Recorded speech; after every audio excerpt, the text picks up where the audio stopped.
یا الہی یا الہی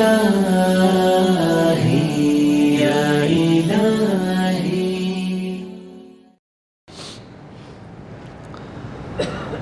ہر قسم کی حمد و ثنا اس اللہ عز و جل کے لیے خاص ہے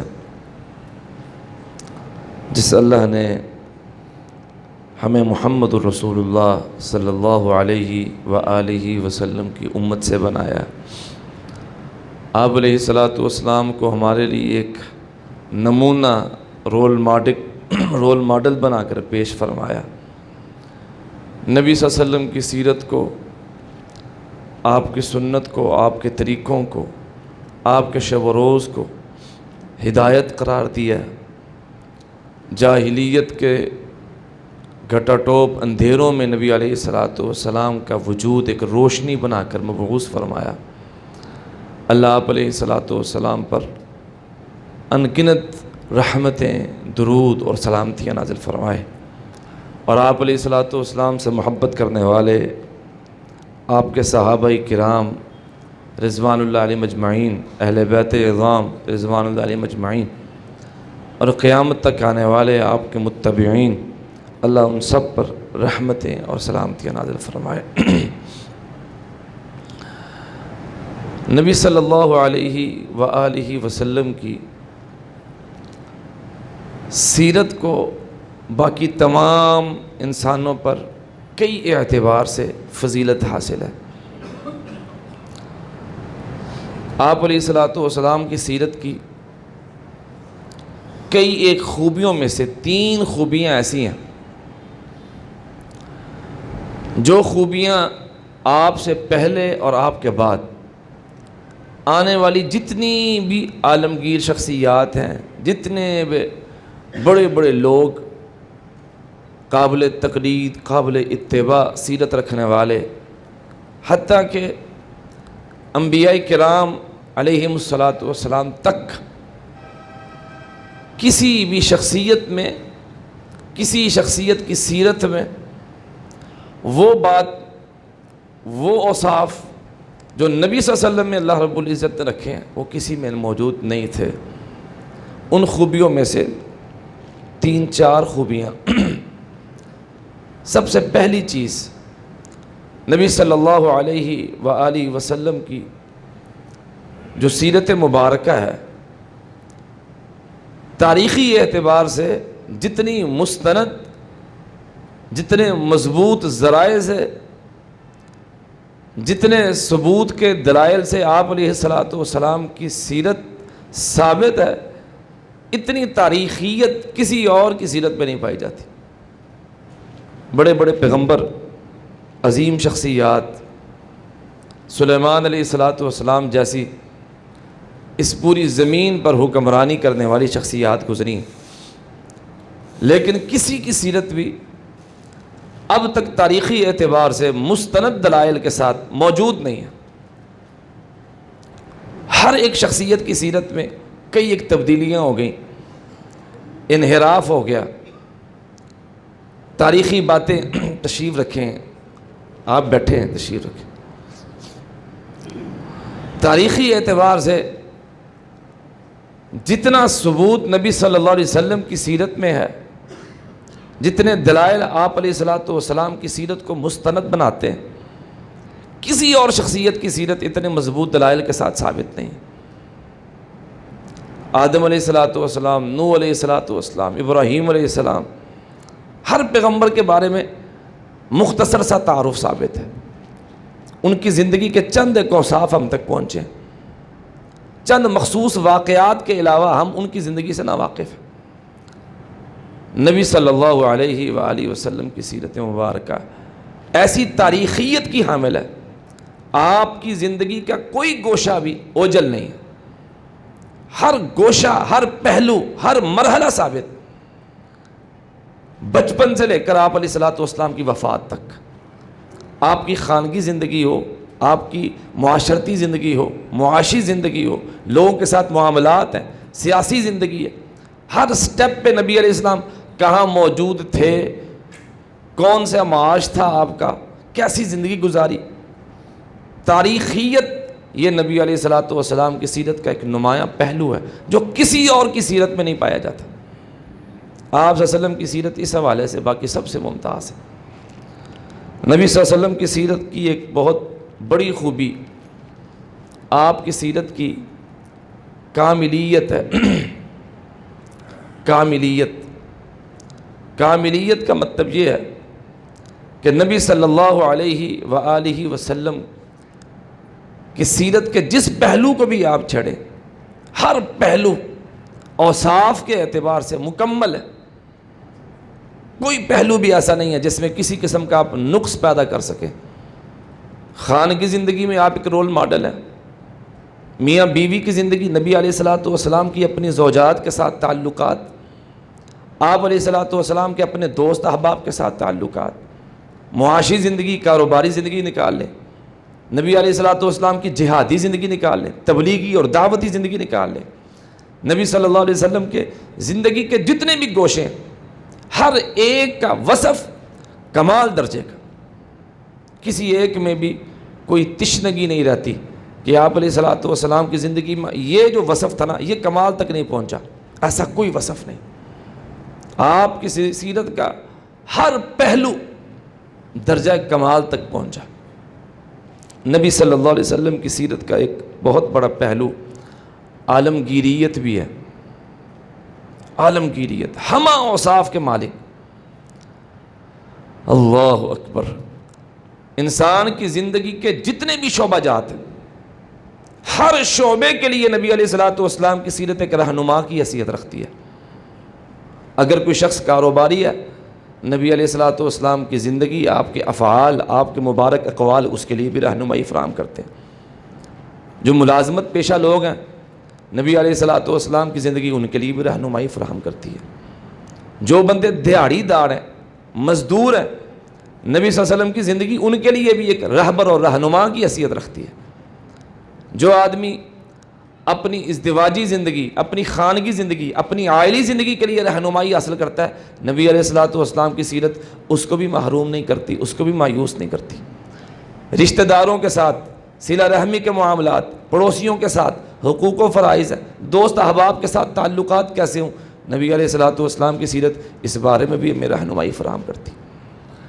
آپ علیہ الصلوۃ والسلام کی سیاسی زندگی کیسی تھی؟ اگر کوئی سیاستدان ہے، حکمران ہے، کوئی چوہدری ہے، کوئی منصب اور عہدے کا والی ہے، کسی بھی منصب پر فائز ہے، اس بندے کو بھی نبی علیہ الصلوۃ والسلام کی سیرت میں سے روشن سبق ملے گا، واضح سبق ملے گا، ہدایات ملیں گی، رہنمائی ملے گی۔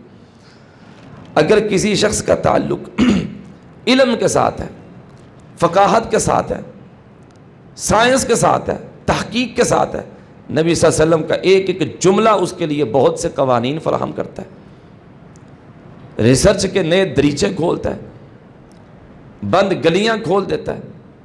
نبی صلی اللہ علیہ وآلہ وسلم کی زندگی عالمگیریت رکھتی ہے۔ شاید ہی زندگی کا کوئی شعبہ ایسا ہو جس میں نبی علیہ الصلوۃ والسلام کے فرمودات، آپ کی سیرت میں سے کچھ پہلو، آپ کے افعال موجود نہ ہو۔ ہر معاملے میں آپ علیہ الصلوۃ والسلام کی سیرت کی اس قسم کی جتنی بھی خوبیاں وہ صرف آپ کے ساتھ خاص ہیں۔ یوں سمجھ لیں آپ اس میں منفرد ہیں، کسی اور کی سیرت میں یہ سب چیزیں جمع نہیں۔ اللہ تعالیٰ نے اسی لیے نبی صلی اللہ علیہ وآلہ وسلم کو بطور خاتم النبیین اپنے پیغمبر کے طور پر چنا۔ آپ صلی اللہ علیہ وسلم جس علاقے میں اور جس دور میں مبعوث ہوئے ہیں اس کا ایک مختصر سا جائزہ اور خاکہ آپ کے سامنے پیش کرنا چاہتا ہوں۔ عیسیٰ علیہ الصلوۃ والسلام کی آمد کے کم و بیش کوئی 550 سال بعد لوگوں کے حالات یہ تھے کہ لوگ دین اسلام سے بالکل دور ہو چکے تھے۔ آپ جانتے ہیں دین اسلام سے مراد وہ دین ہے جو اللہ رب العزت اپنے پیغمبروں پر نازل فرماتا ہے۔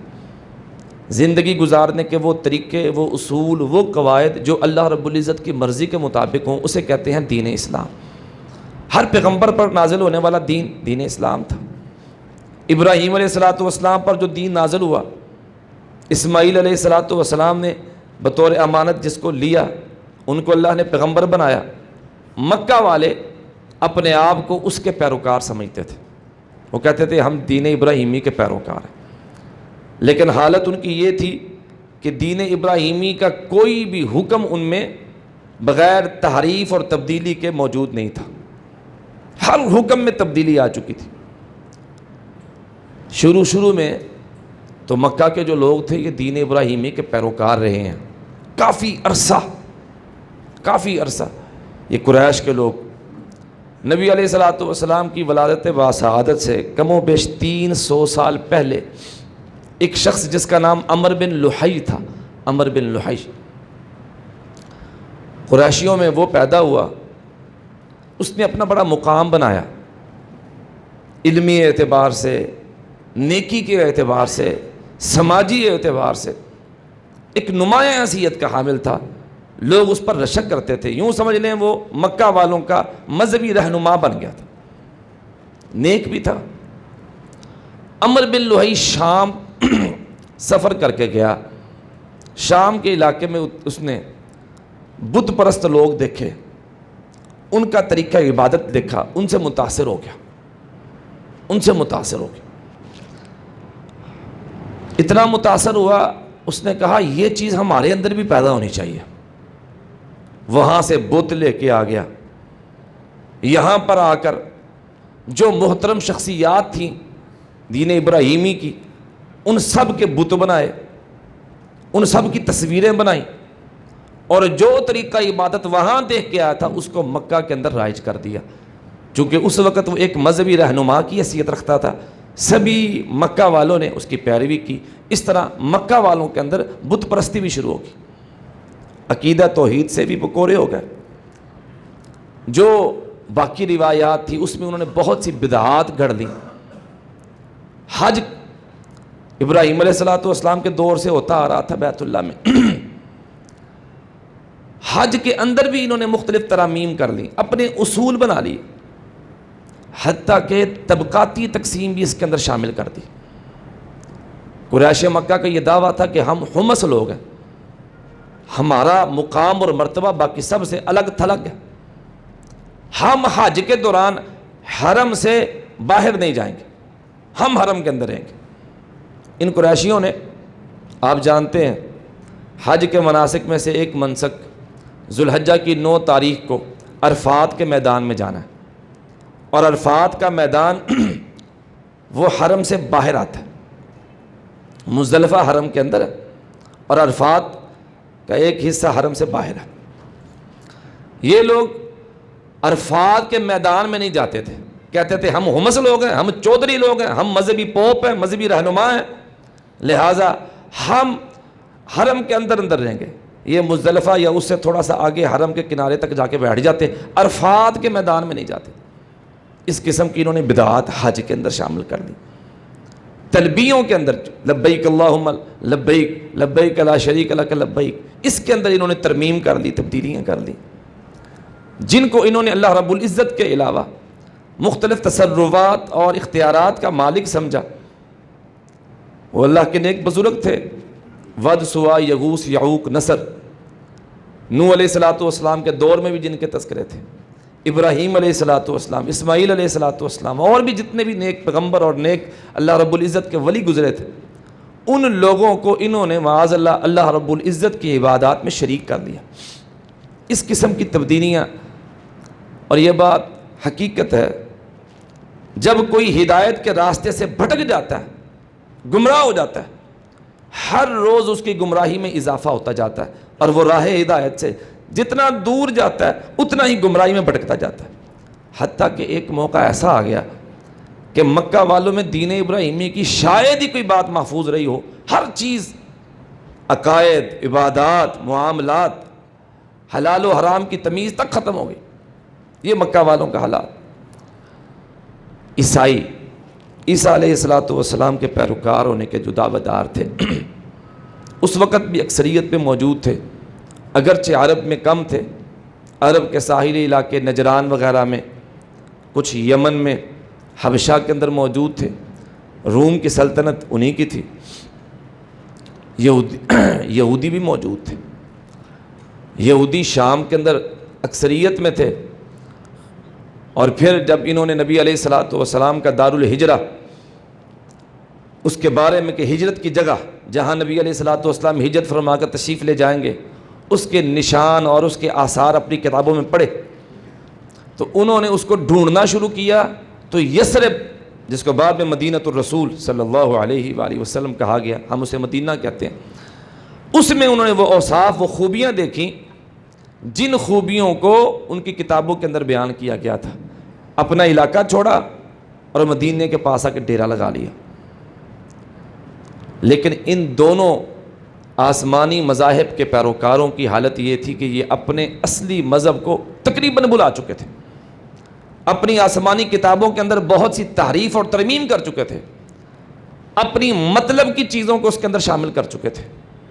ان کے جو مفتی تھے، ان کے جو مولوی تھے، ان کے جو راہب تھے، ان کے جو پادری تھے، جو ان کے بڑے تھے، انہوں نے اپنی منمانیوں کو اور اپنی مرضیوں کو دین بنا لیا تھا۔ اللہ رب العزت نے اپنے کلام پاک میں ایک آیت نازل فرمائی یہودیوں اور عیسائیوں دونوں کے بارے میں، اتخذوا احبارهم ورهبانهم اربابا من دون اللہ والمسیح ابن مریم۔ ان یہودیوں نے، ان عیسائیوں نے اپنے علماء کو اور اپنے درویشوں کو اللہ کے علاوہ رب بنا لیا تھا۔ جناب حاتم طائی، آپ احباب بخوبی واقف ہیں، سخاوت میں ایک آئیکن ہے، ایک ضرب المثل بن چکے ہیں۔ حاتم طائی کے صاحبزادے حضرت عدی بن حاتم یہ مسلمان ہو گئے تھے رضی اللہ تعالیٰ عنہ۔ نبی علیہ الصلوۃ والسلام سے سوال کیا، حضور اللہ تعالیٰ اپنے کلام پاک میں فرماتا ہے ان یہودیوں نے، ان عیسائیوں نے اللہ کے علاوہ اپنے علماء کو اور اپنے درویشوں کو رب بنا لیا تھا، ہم نے تو رب نہیں بنایا، ہم نے تو انہیں رب نہیں بنایا۔ یہ بات تو ہے کہ ہم ان کی پیروی کرتے تھے، وہ ہمارے رہنما ضرور تھے، لیکن ہم نے انہیں رب نہیں بنایا۔ نبی صلی اللہ علیہ وآلہ وسلم نے فرمایا، عدی جب تمہارے علماء کسی چیز کو حلال قرار دیتے تھے تم اسے حلال سمجھتے تھے، جب وہ کسی چیز کو حرام قرار دیتے تھے تم اس کو حرام سمجھتے تھے، بغیر دلیل کے۔ جو مولوی صاحب نے کہہ دیا، جو حضرت صاحب نے فرما دیا، جو ہمارے درویش نے کہہ دیا، وہی حتمی ہے، وہی حرف آخر ہے، اس کو ہم چیلنج نہیں کر سکتے، اس پر سوال نہیں کر سکتے۔ کیا یہ رویہ نہیں تھا؟ حضرت علی رضی اللہ عنہ عرض کرتے ہیں، جی حضور ایسا ہی تھا۔ آپ نے فرمایا یہی تو ہے رب بنانا، حلال و حرام کا اختیار صرف میرے رب کے پاس ہے، اور تم نے اپنے علماء اور درویشوں کو دے دیے تھے۔ کبھی تم نے مولوی صاحب سے یہ نہیں پوچھا، حضرت صاحب آپ نے اس چیز کو حلال قرار دیا، دلیل ہے؟ اس چیز کے خلاف آپ فتوے دے رہے ہیں، کیا اس کی آپ کے پاس دلیل موجود ہے؟ کبھی اپنی محترم روحانی شخصیت سے یہ نہیں پوچھا، حضرت صاحب آپ یہ فرمودات جو جاری فرما رہے ہیں اس کی دلیل کیا ہے؟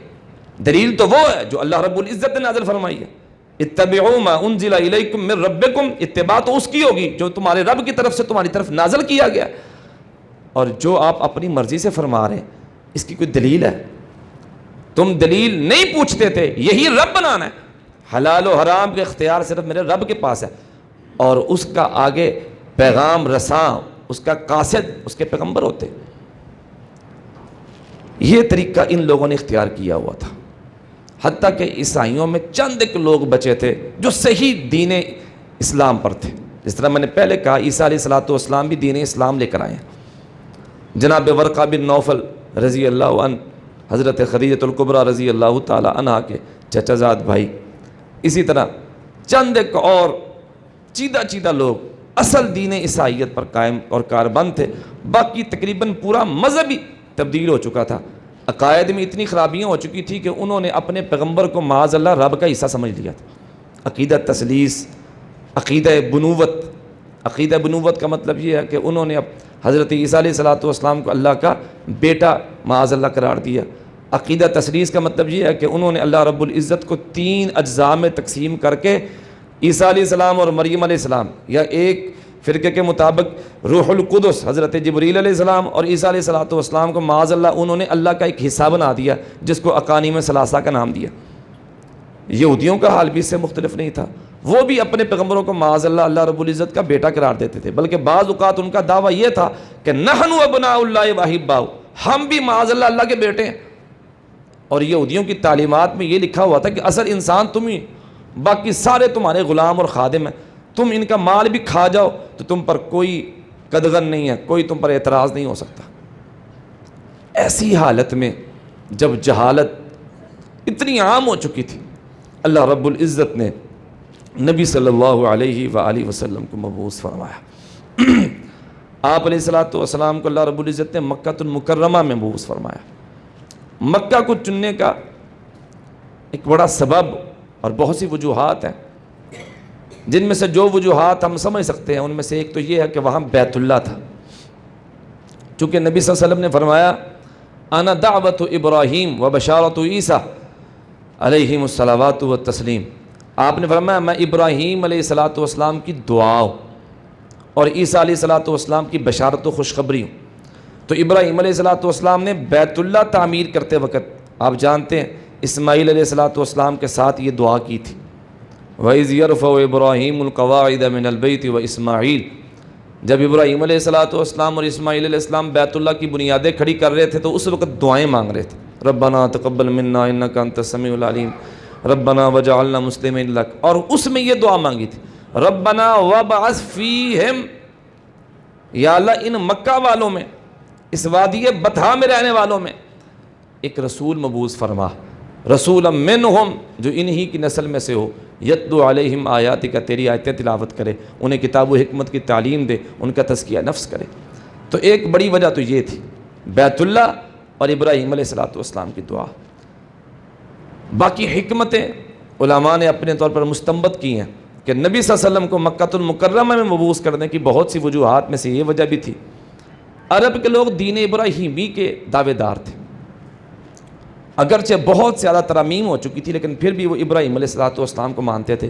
ابراہیم علیہ الصلوۃ والسلام کے دین کا بنیادی سا خاکہ ان کے ذہن میں تھا, اگرچہ نبوت کا بنیادی کنسپٹ اور بنیادی نظریہ ان کے ہاں بھی دھندلا ہو چکا تھا. ابراہیم علیہ السلام کو اللہ کا پیغمبر مانتے تھے, اسماعیل علیہ الصلوۃ والسلام کو اللہ کا پیغمبر مانتے تھے, اور یہ مانتے تھے کہ وہ ہمارے آباء و اجداد ہیں, ہمارے بڑے ہیں, یعنی انسان ہیں.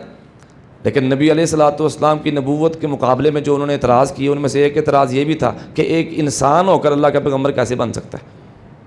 ایک طرف ایسی شخصیات کو اللہ کا پیغمبر مان رہے ہیں جو انسان بھی مانے جا رہے ہیں, کہتے ہیں وہ انسان ہے, ہمارے آباء و اجداد ہیں, ابراہیم علیہ السلام, اسماعیل علیہ السلام. اور دوسری طرف نبی علیہ السلام پر اعتراض کیا, آپ انسان ہو کے احد الذی بعث اللہ رسولہ, آپ انسان ہو کر رسول کیسے بن گئے؟ چاہیے تو یہ تھا کہ اللہ کوئی فرشتہ بھیجتا, کوئی نوری مخلوق ہوتی, کوئی اور مخلوق ہوتی, ایک انسان ہو کے رسول کیسے بن گئے؟ بہرحال نبوت کے بارے میں ان کے جو عقیدے تھے وہ کافی مسخ ہو چکے تھے. نبوت اور رسالت کے بارے میں, انبیاء کے بارے میں ان کے جو نظریات ہیں وہ کافی دھندلے ہو چکے تھے. پھر بھی ان کے ذہن میں وہ پیچیدگیاں نہیں تھیں جو یہودیوں اور عیسائیوں میں تھیں, ان کے ذہن میں وہ چیزیں نہیں تھیں. شاید اس وجہ سے بھی اللہ رب العزت نے مکہ المکرمہ کو چنا محمد رسول اللہ صلی اللہ علیہ وسلم کو مبعوث فرمانے کے لیے, اور اسے دین اسلام کا مرکز اللہ رب العزت نے بنایا. نبی علیہ الصلوۃ والسلام کی بعثت سے پہلے کچھ ایسے واقعات رونما ہوئے جس کی وجہ سے پوری دنیا کی توجہ مکہ کی طرف ہو گئی, جن میں سے ایک بہت بڑا واقعہ فیل ہے. آپ احباب اس بارے میں کئی مرتبہ سن چکے ہیں. ہوا اصل میں یوں, یمن میں ایک گورنر تھا جس کا نام ابرہہ تھا, جو حبشہ کا نجاشی ہوتا تھا نا, حبشہ کا بادشاہ, وہ اس کا پابند ہوتا تھا, اس کی طرف سے مقرر کردہ گورنر ہوتا تھا یمن میں. وہ عیسائی تھا. اسے اس بات کی بڑی تکلیف تھی کہ لوگ حج کے لیے, عمرے کے لیے بیت اللہ جاتے ہیں, اور وہ چاہتا تھا کہ ہمارے ہاں کوئی ایسا بڑا گرجا گھر ہو, ایسی چرچ ہو, ایسا گھر ہو اللہ رب العزت کا جہاں لوگ حج کرنے کے لیے اور عمرہ کرنے کے لیے آئیں, بیت اللہ نہ جائیں. اس مقصد کے لیے اس نے صنعاء جو یمن کا شہر ہے وہاں اس نے ایک گرجا گھر بنایا. بعض نے اس کا نام بھی لکھا ہے, القلیس نام تھا اس کا, اور اس نے لوگوں کو دعوت دی کہ آپ حج کرنے کے لیے ادھر آیا کریں. مکہ والے اگرچہ دین ابراہیمی میں کافی ترمیم کر چکے تھے لیکن بیت اللہ سے محبت ایک فطری امر تھا. بیت اللہ کی وجہ سے ان کی عزت تھی, ان کا مقام اور مرتبہ تھا. انہیں یہ بات بالکل برداشت نہیں ہوئی. ایک کنعانی, کنعان کا آدمی گیا اور اس نے جا کر اس گرجا گھر جو اس ابرہہ نے حج وغیرہ کرنے کے لیے بنایا تھا اس کی جا کے توہین کی، وہاں گند وغیرہ پھیلایا۔ ابرہہ کو اس بات پر بڑا غصہ آیا اور اس نے اس کا بدلہ لینے کے لیے بیت اللہ پر حملہ کرنے کا ارادہ کر لیا۔ اس نے کہا میں نے بیت اللہ کو گرا دینا۔ ایک لشکر اس نے تیار کیا بڑا شاندار، اور اس لشکر میں اس نے جو اہم ہتھیار تھے باقی اسلحہ جات کے علاوہ وہ ہاتھی بھی تھے۔ مخالف لشکر کے اوپر دوڑا دینے کے لیے اس نے کئی ہاتھی تیار کیے۔ سب سے بڑا ایک ہاتھی تھا جس کا نام بعض نے محمود لکھا ہے، ان کو لیڈ کر رہا تھا۔ یہ مکہ کے قریب سے قریب آ رہا ہے۔ مکہ کے قریب آ کے نا انہوں نے جو وہاں اونٹ وغیرہ چل رہے تھے، جو وہاں مویشی تھے، وہ اپنے قبضے میں لے لیے۔ مکہ سے باہر وہاں اس نے ڈیرا لگا لیا۔ مکہ والوں کو پتہ چلا کہ ابرہہ مکہ بیت اللہ کو گرانے کے لیے، مسوار کرنے کے لیے معاذ اللہ آیا ہے۔ بڑے پریشان ہوئے۔ جناب عبد المطلب نبی صلی اللہ علیہ وسلم کے محترم دادا جان، نبی علیہ الصلوۃ والسلام کا جو خاندان تھا، میں اس حوالے سے بات کروں گا، مکہ والوں کے ہاں وہ بڑا محترم تھا۔ بیت اللہ کے جو متولی تھے یہ سارے قریش تھے، انہوں نے مختلف ڈیوٹیاں تقسیم کی ہوئی تھیں۔ ان ڈیوٹیوں میں 2 ڈیوٹیاں ایسی تھیں جو نبی علیہ السلام کے خاندان کے پاس تھیں، بنو ہاشم کے پاس تھیں۔ ایک ڈیوٹی وہ کہتے تھے سقایا، جتنے بھی حاجی عمرہ کرنے والے آتے تھے ان سب کی مہمان نوازی میں انہیں پانی پلایا جاتا تھا، خصوصاً زمزم کا پانی۔ زمزم کے کنویں کا کنٹرول یہ نبی علیہ السلام کے خاندان کے پاس تھا۔ اسی طرح ایک ڈیوٹی ہوتی تھی رفادہ۔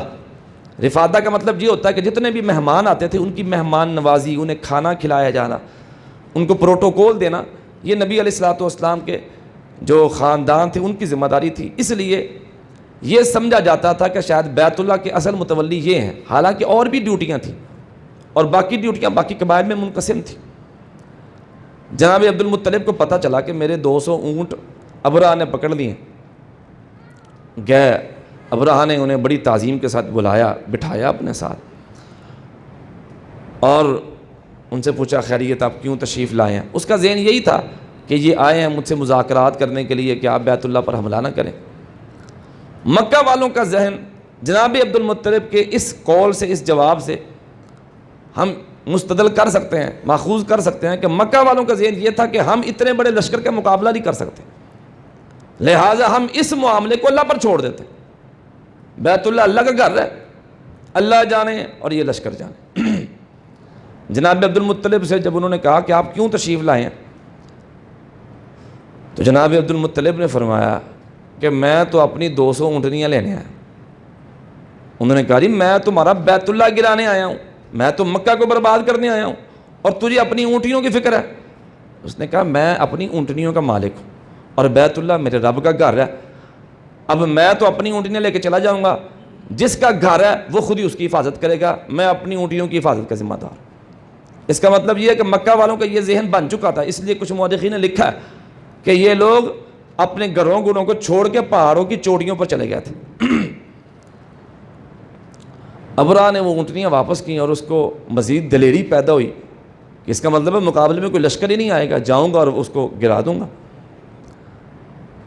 اس وادی جہاں اللہ رب العزت نے پھر عذاب نازل کیا، اس سے آگے بڑھنے کے لیے جب انہوں نے اپنے ہاتھی کو چلایا، جس کو بعض سیرت نگاروں نے، مورخین نے محمود کا نام دیا، تو اس نے چلنے سے انکار کر دیا، وہ بیٹھ گیا۔ جب اس کو اٹھتا ہی نہ، اگر اس کو اٹھا کر چلانے کی کوشش کرتے تو واپس بھاگ جاتا۔ بڑی کوششوں کے بعد جب اسے اٹھایا گیا تو اس نے واپس دوڑ لگا دی۔ اسی وقت اللہ تعالیٰ نے چڑیوں کے جھنڈ، پرندوں کے جھنڈ بھیجے، جس کا ذکر اللہ رب العزت نے سورۃ الفیل میں فرمایا، الم تر کیف فعل ربک باصحاب الفیل الم یجعل کیدہم فی تضلیل وارسل علیہم طیرا ابابیل۔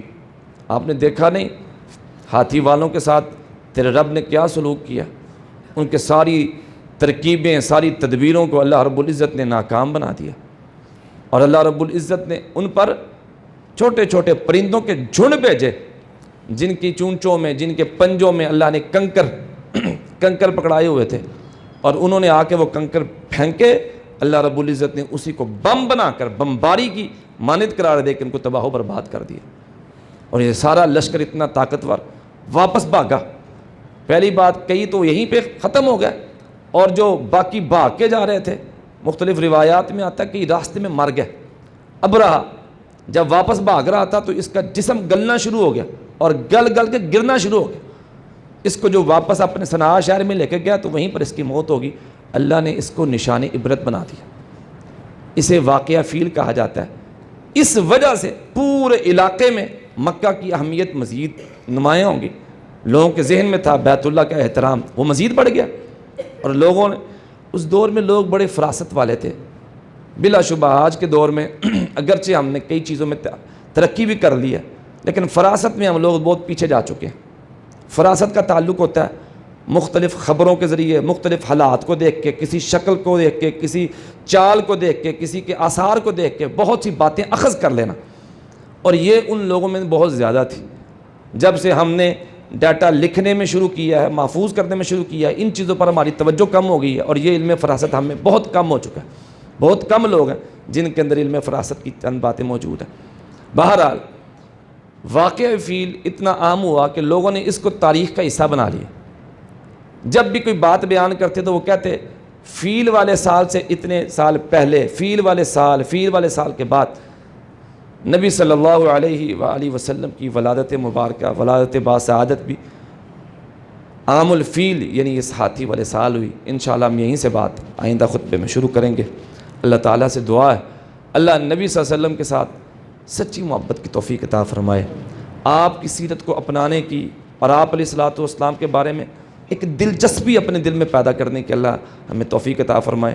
نبی علیہ الصلوۃ والسلام سے محبت کی ایک نشانی یہ ہے کہ آپ کے ساتھ دلچسپی پیدا ہو جائے، آپ کی زندگی کے ساتھ دلچسپی پیدا ہو جائے، ہم قریدنا شروع کر دیں، حاصل کرنا شروع کر دیں علم اس بارے میں کہ نبی علیہ السلام کی زندگی کیسی تھی، آپ علیہ السلام نے کیسے حالات گزارے، آپ علیہ السلام، میں نے پہلے بھی پچھلے خطبے میں بھی گزارش کی تھی کہ ہم ربیع الاول کے بعد نہیں، نبی علیہ الصلوۃ والسلام کی سیرت کے متعلق کوئی نہ کوئی کتاب کا مطالعہ ضرور شروع کریں۔ میں آپ سب سے گزارش کروں گا نبی علیہ الصلوۃ والسلام کی سیرت کا مطالعہ خود کریں۔ اردو زبان میں کتابیں موجود ہیں، ہم دن رات مختلف چیزیں پڑھتے ہیں، میسیجز پڑھتے ہیں، اخبارات کا مطالعہ کرتے ہیں۔ ہمارے مطالعے میں چند وقت، چند لمحے نبی علیہ الصلوۃ والسلام کی سیرت کے مطالعے کے لیے بھی ہونے چاہیے۔ اللہ